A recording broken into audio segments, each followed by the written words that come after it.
지난 12월 5일 리플에서 공식 발표를 했습니다. 해당 내용은 리플 스테이블 코인이 예정대로 출시되지 않았다. 우리는 뉴욕 금융서비스국의 감독하에 출시 중에 있으며 가장 높은 규제 표준을 준수 중에 있다. 라는 내용입니다. 즉, 뉴욕 금융서비스국이 제시하는 조건을 충족하지 못해서 리플의 스테이블 코인이 출시하지 못한 것이죠. 여기서 뉴욕 금융서비스국의 기준 조건을 보면 준비금 및 담보자산 관리, 회계 감사를 위한 투명성과 보고요건, 안자금 세탁 및 금융범죄 방지 프로그램 준비, 뉴욕 금융법 및 연방법의 규정 준수, 발행사 재무 건정성 등 많은 조건을 제시하고 있죠. 하지만 일반인들이 보기에는 위에서 요구하는 조건들이 까다로워 보일 수 있지만 사실 그렇게 까다롭고 이행하기 어려운 게 아닙니다. 금융권에서는 흔한 수준의 조건을 제시하는 것이죠. 더욱이 리플랩스는 2012년에 설립된 오래된 회사입니다. 이미 수많은 금융기업들과 일처리를 무난하게 해왔는데 이 정도 수준의 준비를 제대로 하지 못했다는 게 말이 안 되는 거죠. 개인적인 생각으로 리플은 이번에도 의도적으로 스테이블 코인 출시를 연기했다고 보여집니다.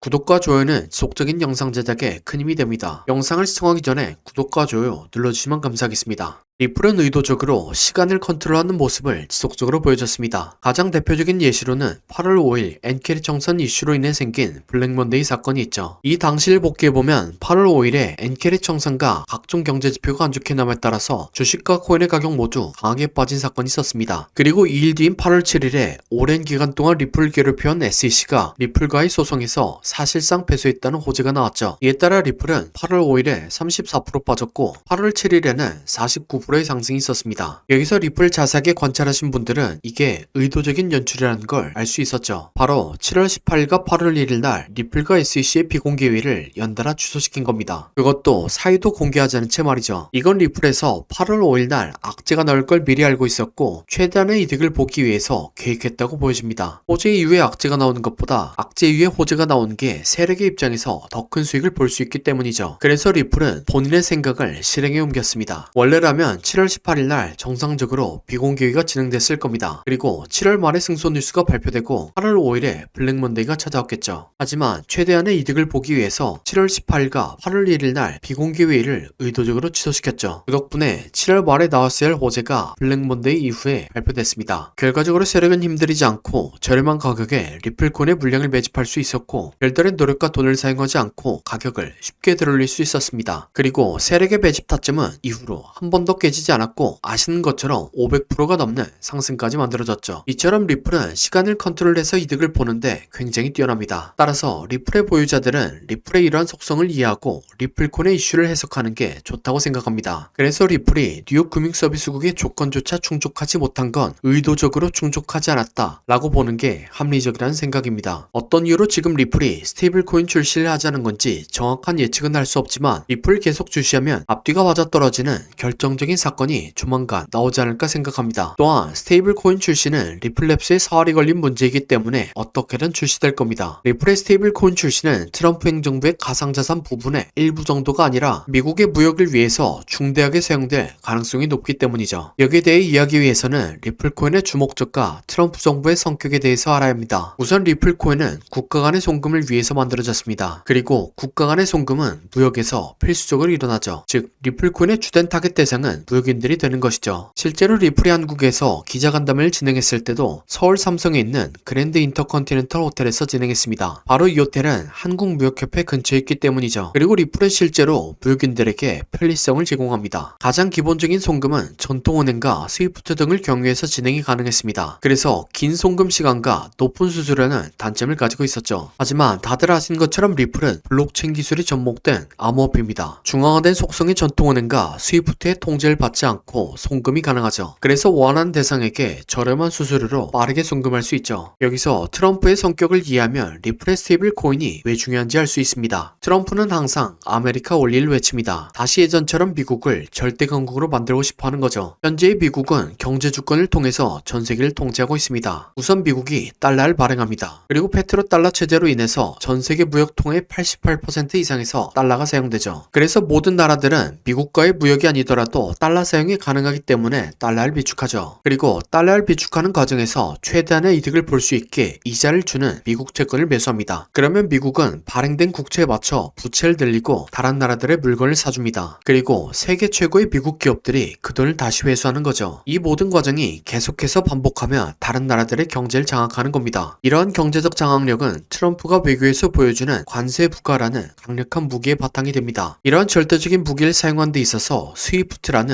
걸림돌이 하나 있죠. 스위프트는 국제은행통신협회의 약자로 200여국의 금융기관을 연결하는 네트워크 기관입니다. 현재는 국제금융거래의 코어 인프라로 자리 잡고 있는 기관이죠. 그런데 문제는 스위프트의 본부가 벨기에에 위치해 있다는 거죠. 즉 미국이 아니라 유럽연합의 법적 관할권 아래에서 운영되고 있다는 것입니다. 이는 미국의 절대적인 지배를 원한 트럼프의 입장에서 눈엣 가시거리겠죠. 그래서 조용히 스위프트의 힘을 줄이기 위한 방편으로 리플을 수용하게 되는 겁니다. 리플은 미국의 본사를 두고 미국인이 운영하는 회사이기 때문이죠. 또한 리플의 수용 상태를 보면 리플의 사용 정도에 비해 이미 과하게 많은 곳들과 파트너십을 맺었습니다. 일본은행의 80% 이상은 이미 리플과 파트너십을 맺었고 암호화폐에 대해서 엄청나게 적대적인 중국의 금융기관들마저 리플과 파트너십을 맺은 거죠. 과하다 싶을 정도로 많은 파트너십이 이루어진 겁니다. 거기에 더해서 트럼프는 스위프트의 영향을 받게 되는 CBDC까지 제한하려는 움직임을 보여주고 있죠. 이 모든 것들이 기존 국제 경제에서 스위프트가 가지고 있던 영향력을 축소하고 미국으로 가져오기 위한 움직임이라고 보여집니다. 근데 이러한 계획을 실행하기 위해서는 리플의 스테이블 코인이 필수적이죠. 스테이블 코인이 아닌 일반 리플은 변동성이 너무 심하기 때문에 거래용 화폐로 사용할 수 없습니다. 하지만 스테이블 코인은 거래에서 가장 많이 사용되는 달러와 1대1로 연동되기 때문에 변동성이 굉장히 적죠. 종합해보면 리플의 스테이블 코인은 단순한 투기 자산이 아니라 앞으로 미국의 무역을 지탱하는 중심 중 하나가 될 겁니다. 그래서 이 정도의 비전을 가지고 있는 리플 코인이 비상기업령이나 스테이블 코인 출시 지연 등의 악재로 가격이 하락하는 건 기회라고 생각합니다. 리플이 이번에는 시간을 이용해서 어떤 계획을 준비하고 있는지는 모르지만 앞서 제가 말씀드린 정황을 조합해보고 이벤트가 터지면 합리적인 판단과 투자를 해보시기 바랍니다. 다음으로 리플의 차트 분석입니다. 리플은 2018년부터 고점은 점차 낮춰가고 저점은 점차 높여가는 삼각수렴을 진행했습니다. 전형적인 세력들이 매집을 하면서 나타나는 패턴 중 하나죠. 이렇게 수렴과 매집이 다 끝나니까 추세를 상승으로 전환시키는 충격파동이 나왔습니다. 이 패턴이 나오면 저점을 깨지 않고 고점을 추가적으로 갱신하죠. 충격파동 이후의 이론대로 조정파동을 그렸지만 저점을 깨지 않았고 강세장의 비율과 형태까지 만들었습니다. 또한 플랫파동이 충격파동보다 훨씬 오랜 기간 동안 진행되었으며 2파가 가장 자주 완성되는 618에서 조정이 마무리되고 이론대로 강한 상승 파동을 만들었습니다. 결과적으로 3파가 연장된 형태의 충격 파동이 만들어지고 있는 걸로 보여집니다. 물론 여기서 더 올라갈 수도 있지만 가장 이상적인 3파 현장의 비율인 3.236에서 비상기업령과 스테이블 코인 출시 지연 악재가 터지며 조정이 만들어지고 있습니다. 따라서 저점에서 리플을 잡으신 분들은 일정량을 털고 리플의 매수를 생각하시던 분들은 조정 파동 이후에 매수하는 게 좋다고 생각합니다. 이렇게 말씀드리면 리플의 매수를 생각하시던 분들은 아쉬운 마음이 들 것 같습니다. 하지만 현재 비트코인의 상승과 함께 저점에서 좋은 위치에 자리 잡은 코인들이 많이 생겨나고 있죠. 그래서 지금까지 시청해주신 구독자분들을 위해서 저점에서 패턴이 완성된 다른 코인을 가져왔습니다. 네, 바로 이게 패턴이 완성된 코인의 차트입니다. 코인 차트 공부를 많이 하신 분들은 아시겠지만 과거에 대상승을 했던 코인들이 폭발 직전에 보여줬던 차트 패턴이죠. 이런 코인을 찾는 방법을 알려드리면 첫 번째로 세력이 장기간에 걸쳐서 매집하는 점, 흔히 말하는 박스권이 형성되고 기간은 길면 길수록 좋습니다. 세력이 시간과 돈을 써가면서 고점을 만들었는데 고점에서 차익 실현할 물량이 없다면 바보겠죠. 하지만 세력은 굉장히 똑똑합니다. 그리고 매집을 위해서 개미들의 물량을 뺏는 과정이 필요합니다. 보통 개미들의 물량을 뺏는 패턴으로 오랜 기간 동안 횡보를 하면서 개미들을 지치게 하는 시간 조정과 가격을 갑자기 빠르게 움직여 개미들에게 공포를 주면서 물량을 뺏는 가격 조정이 있죠. 마지막으로 개미들의 물량을 충분히 뺏었다 싶으면 상승의 신호탄을 추적해야 합니다. 보통 상승의 신호탄은 거래량을 동반한 장대양봉이죠. 예를 들면 2020년도에 엄청난 상승을 보여줬던 세타펠 코인이 있습니다. 이렇게 1년 동안 횡보를 하면서 박스권을 만들죠. 그리고 그 과정에서 가격 조정을 한 번씩 줍니다. 물량이 다 보였다 싶으니까 거래량을 터뜨리면서 장대양봉을 만들죠. 하지만 곧바로 가격을 떨구면서 개미들을 텁니다. 하지만 이전 거래량을 죽이지 않고 이전 박스권 위에서 다시 한번 지지합니다. 네, 세타퓨엘은 12,000% 상승했습니다. 마찬가지로 도지코인 역시 2년 동안 횡보를 하고 가격 조정을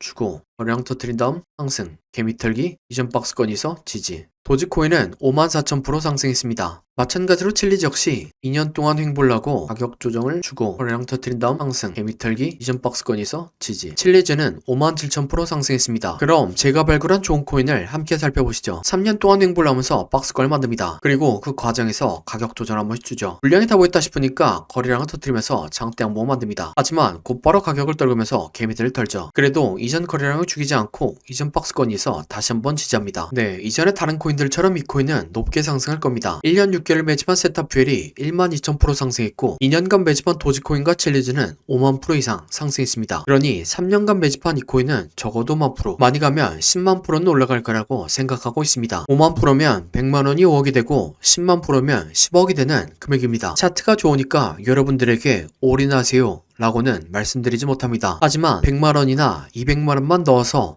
인생 역전의 기반을 만들어 볼 수 있다고는 말씀드리겠습니다. 코인 매매를 오래 하신 분들은 아시겠지만 이렇게 축제 분위기인 장에서는 관심받고 있는 코인이 아니라 시장에서 관심받지 못하는 종목이 더 큰 수익을 안겨다 줍니다. 그래서 저는 무리하지 않는 선에서 시장에서 관심받지 못하는 이 코인을 매수하려고 합니다. 저와 함께 이 코인을 매수해 보실 분은 화면에 나오는 010-7448-0073 번호로 30이라고 문자 주시기 바랍니다. 그러면 제가 여러분들이 구독자인 것을 알아보고 바로 코인 이름을 문자 드리겠습니다. 이렇게 말씀드리면 이 코인이 무엇인지 영상에서 말하면 되는데 왜 영상에서 말 안 하고 문자를 보내라고 하냐 라고 하시는 분들이 계시죠. 이건 세력들의 눈을 피하기 위한 수단이라고 봐주시기 바랍니다. 유튜브의 기능이 너무나 발달해서 이렇게 스크립트 표시를 클릭하면 제가 영상에서 말한 내용이 그대로 글로 작성됩니다. 즉 외부에서 검색을 하면 이 동영상이 접근이 가능하다는 거죠. 그래서 세력들은 본인들이 매집한 코인을 다른 사람들은 어떻게 생각하는지 굉장히 쉽게 파악할 수 있습니다. 그러면 앞에서 차트 분석을 왜 했냐 라고 생각하실 수 있는데 제가 차트 분석한 코인은 저 말고도 수만 명의 사람들이 분석 영상을 찍어서 올리죠. 물리적으로 그걸 다 하나씩 관찰하기라 불가능합니다. 하지만 이 코인은 검색해보면 몇 명 되지 않습니다. 세력들의 입장에서도 지켜볼 만하다는 거죠. 그래서 10만 프로를 노리고 들어가는데 굳이 세력들에게 저희들의 전략을 노출시킬 필요가 없다는 생각입니다. 아무튼 이 코인이 무엇인지 궁금하신 분은 화면에 나오는 010-7448-0073 번호로 30이라고 문자 주시기 바랍니다. 그럼 구독과 좋아요 부탁드리고 다음 영상으로 찾아뵙겠습니다.